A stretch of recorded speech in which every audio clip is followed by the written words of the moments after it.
and I have the courage to say to our enemies, there is a price we will not pay, there is a point beyond which they must not advance.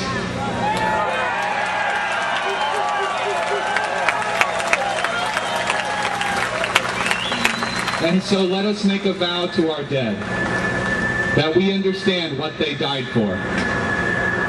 Let us show them by our actions that we can do this. I will not fail thee nor forsake thee. Strengthened by their courage, hardened by their values, and born by their memory, let us continue to stand for the ideals for which they lived and died. Thank you very much.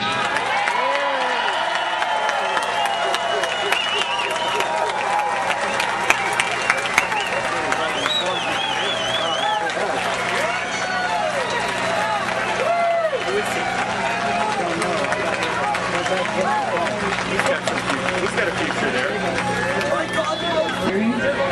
got a future.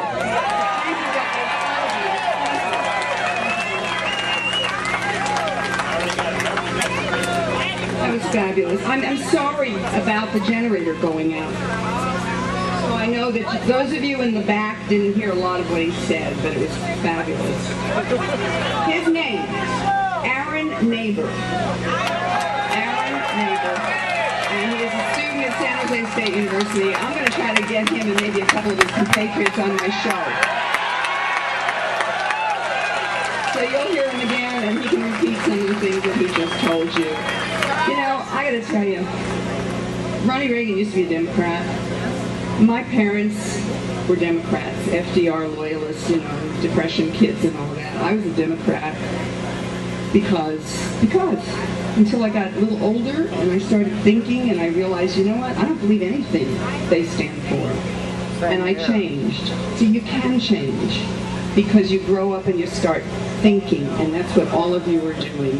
And I can't tell you how proud I am of all of you. I never thought I would see the wall go down in Europe. I just figured it was there forever. And it's gone. And I never figured that I would see American people, average folks like all of us, stand up and say, we must be heard. Let's hear it. We must be heard! We must be heard! We must be heard! We must be heard! And the best way is on Election Day. If each one of you gets 2 people to vote, there's no question of what's going to happen. David Howell is next, co-founder of the Tea Party Patriots of Silicon Valley, Eagle Scout, local attorney. David. Do it now.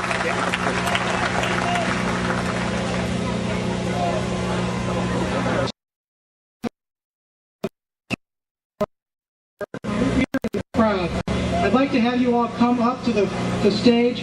When I'm done speaking, we're going to introduce you to the crowd so the people here can see who they can consider voting for in this great election year. So if you are a candidate for office, state assembly, state senator, Congress, please make your way to the stage.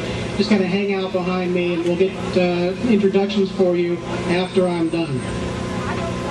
Okay. Good. So, I want to talk about revolution, specifically the American Revolution. In 1776, which is 14 years ago, for those of you who are keeping track, a group of patriots, perhaps the greatest and wisest collection of leaders any country has ever produced, set out to create a new and unique entity, a nation where law rules over men, not where men rule over each other. The wisdom of our founders is evident from the success of the nation they created. For over 200 years, the United States has been a great and good country, peopled with a citizenry whose freedoms brought out the best in all of us. They created the most dynamic, most creative, most prosperous, and most fair nation on earth. Our founders believed in the exceptional character of the American people, and by and large, the American people have lived up to those very great expectations. I love the symbolism and the iconography of the Revolution. I am glad, I'm very glad, that the Tea Party movement has explicitly invoked that symbolism for our current efforts. We've taken the name and we're using their flags. Throughout the crowd here, you'll see the yellow Gadsden flags, the white Culpeper flags, the Betsy Ross flags. There's a Bennington flag out there somewhere, the First Navy Jacks with the rattlesnakes. These all evoke a time when our forefathers fought not to give us our rights, but to guarantee them. I love the language of our revolutionaries. John Adams wrote, "Liberty must at all hazards be supported. We have a right to it derived from our Maker. But if we had not, our fathers have earned and bought it for us at the expense of their ease, their estates, their pleasure, and their blood."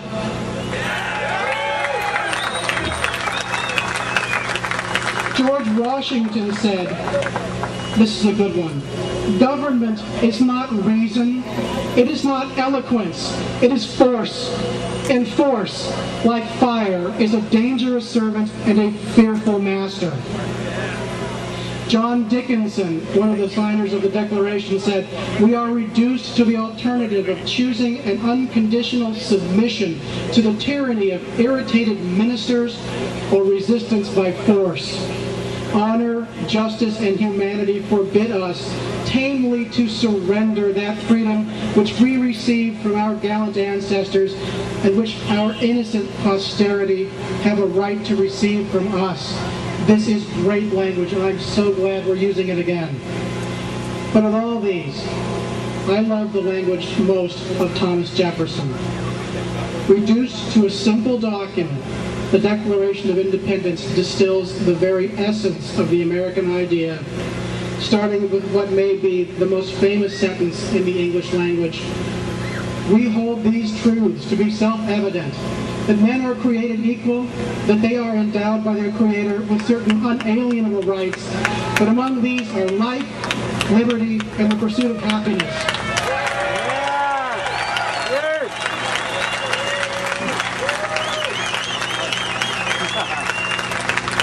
But Jefferson wasn't done.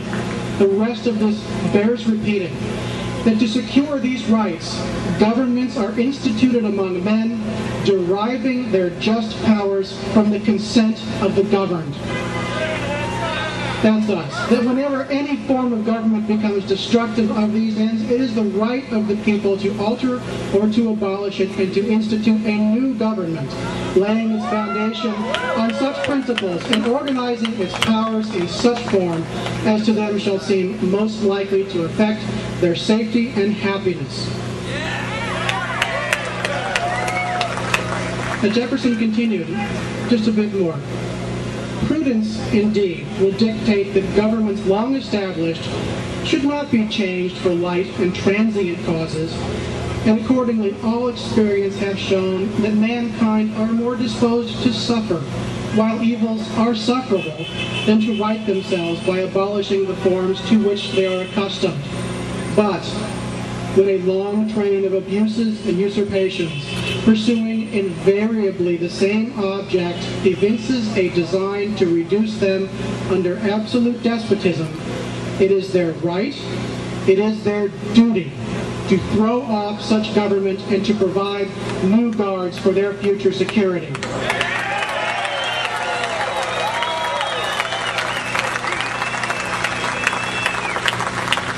Today's Americans have long suffered the train of abuses and usurpations of an ever-expanding state, a state which takes ever more of the fruit of the labors of some citizens in order to redistribute it to other citizens.